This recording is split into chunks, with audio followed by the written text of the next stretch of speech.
बिहार कोकिला शारदा सिन्हा ने न्यूज 18 से एक्सक्लूसिव बातचीत की, जिसमें उन्होंने अपने संगीत के सफर की शुरुआत और संघर्ष से लेकर लोकप्रियता के शिखर तक पहुंचने वाली सहित कई मुद्दों पर खुलकर बातचीत की।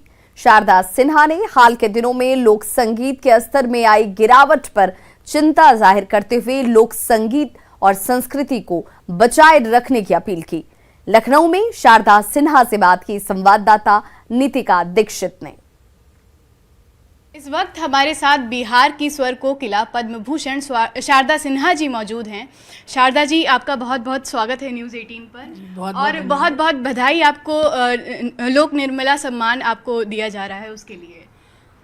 हाँ, मैं भी बहुत धन्यवाद देती हूँ। और ये लोक निर्मला सम्मान जो है, ये मालिनी का स्नेह है। बहुत दिनों से प्रयासरत थी मालिनी, और ये शायद तीसरा उनका सम्मान समारोह है। तो बहुत कोशिश करके मैंने भी सोचा कि नहीं, पिछली बार भी नहीं आ पाई, तो इस बार चलती हूँ और ये सम्मान ग्रहण करूँगी। इसके साथ साथ लोगों से मुलाकात होगी, और ये एक लोक सम्मान है और उसने मालिनी ने इसको शुरू किया है, तो ये बहुत अच्छी बात है कि लोक संगीत के लिए उसने ये सम्मान शुरू किया है। कई सारी भाषाओं में आपने गाने गाए हैं, और 1971 में लखनऊ से ही आपके करियर की शुरुआत हुई थी, और लखनऊ में ही आपको एक बार फिर से सम्मानित किया जा रहा है, तो क्या कुछ कहना चाहिए? लखनऊ में सम्मान तो मुझे और भी मिले हैं, पर सबसे बड़ा सम्मान अगर कहा जाए तो लखनऊ में 1971 में आदरणीय परम आदरणीय बेगम अख्तर जी के उनसे मुझे प्रेरणा मिली, क्योंकि उसी समय में HMV का एक टैलेंट सर्च जो है वो चल रहा था, जिसमें मैं भी आई थी भाग लेने के लिए। और ये बहुत बड़ा इत्तेफाक मेरे लिए कि उस दिन, जिस दिन मेरा ऑडिशन हो रहा था, उस दिन बेगम अख्तर जी मौजूद थी वहाँ पे, और वो उनके ऑनर में वो यूं ही आई थी, उन्हें ऑनर दिया गया था कि आज आप ही बूथ पर बैठेंगी।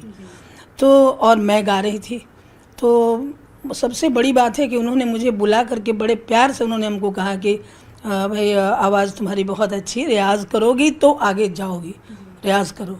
तो मेरे लिए वो बहुत एकदम से प्रेरणा बन गई, और मुझे लगता है मैंने कभी उलट के पीछे नहीं देखा, और मैंने रियाज़ किया, मैं बड़े लगन से। और उनकी गज़लों को भी बाद में जब मेरे समझ आई, तो मैंने उनकी गज़लों को भी बहुत कोशिश किया गाने का। और ये इसलिए मेरे लिए बहुत ही, ये करियर की शुरुआत, रिकॉर्डिंग के करियर की शुरुआत 1971 में यहीं लखनऊ में बर्लिंगटन होटल जो है, उसके 11 नंबर कमरे में स्टूडियो था, और वहीं से इसकी शुरुआत है। तो इस सफ़र की शुरुआत जिस गाने से हुई, हम चाहेंगे उस गाने की कुछ पंक्तियाँ आप सुना दीजिए।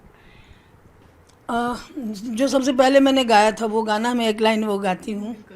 वो द्वार जो छेकती है ना बहनें, कैसे अब तो मूवीज़ में देखते हैं कि सालियाँ द्वार छेकती हैं या करती हैं, पर हमारे समय में बहनें छेकती थी द्वार। जब बहू लेके आते थे ना लड़के, तो उस समय में कि द्वार, मैथिली में है ये गाना जो पहला रिकॉर्ड हुआ था।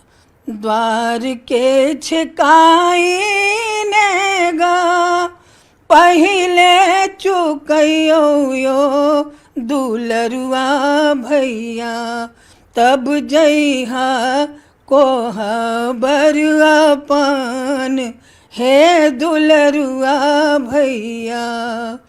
ससुर के कमाई दलहा बहिन के दियो यो दुलरुआ भैया, तब दीहा अपन कमाई हो दुलरुआ भैया। तो बेहद खूबसूरत गाना था ये, और आपने हर अवसर पर लगभग गाना गाया है। हर शादी विवाह हो गया या कोई उत्सव हो गया, साथ ही साथ आपके छठ के गाने काफ़ी ज़्यादा प्रसिद्ध हैं। ऐसा कहा भी गया है कि ठेकुआ मखाना छठ मतलब शारदा जी का गाना।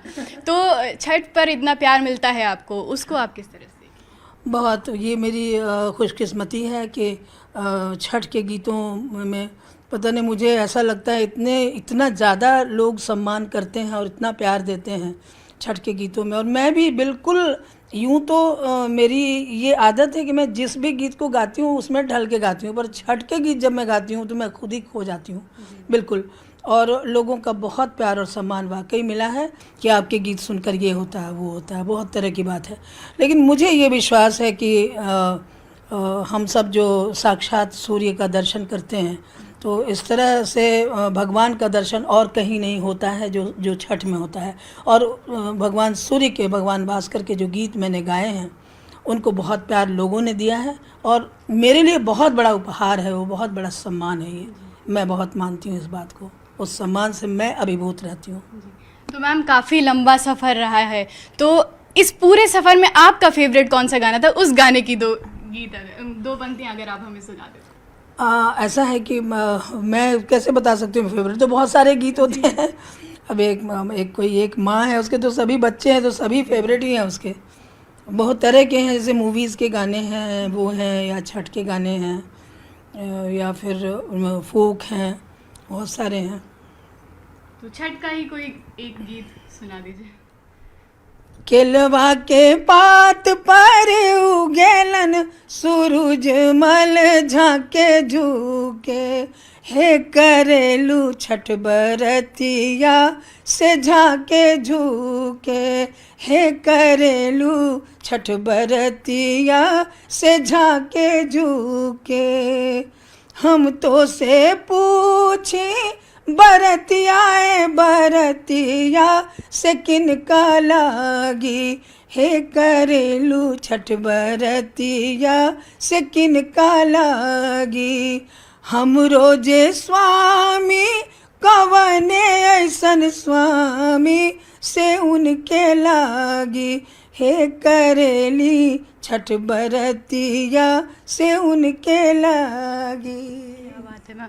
आज के ज़माने में मैम गीतों की भरमार है, गायकी के तरीके हैं, कई तरह के गाने हैं, तो इस दौर में आप लोक गायन को कहाँ पर देखती हैं और इसका भविष्य आप कैसे देखती हैं? देखिए, लोक गायन तो पहले के अगर देखा जाए पहले की तुलना में, तो लोक गायन कह के तो गायन संस्कृति बहुत बढ़ गई है। लेकिन मैं ये ज़रूर कहना चाहूँगी इस चीज़ में कि लोक गायन में अपनी जो लोक संस्कृति है इसको अक्षुण्ण रखना बहुत ज़रूरी है, जिसमें कुछ कमियां आ जाती हैं और उसकी वजह से मैं तो विशेष करके बहुत दुखी होती हूँ। हर मौके पर गाना गाया है, आने वाले दिनों में नवरात्र आ रहे हैं, तो अंत में हम चाहेंगे कि नवरात्र पर एक गीत आप सुना दें। माँ के गीत को तो मैं बराबर बहुत अच्छा लगता है मुझे भी। एक गीत है जो मैंने बहुत पहले गाया था, जगदम्बा घर में दियरा बारवैनी है, जगतारन घर में दियरा बारवैनी है, जगदम्बा घर में दियरा।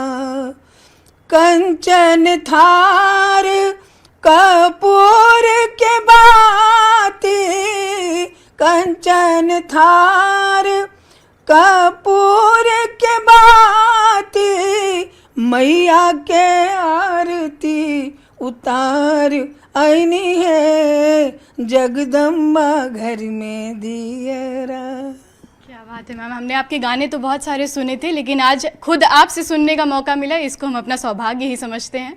तो ये थी हमारे साथ शारदा सिन्हा जी, और इनको लोक निर्मला सम्मान से सम्मानित किया जा रहा है और इस मौके पर हमने इनसे खास बातचीत करी। मैम, हमसे जुड़ने के लिए आपका बहुत बहुत धन्यवाद।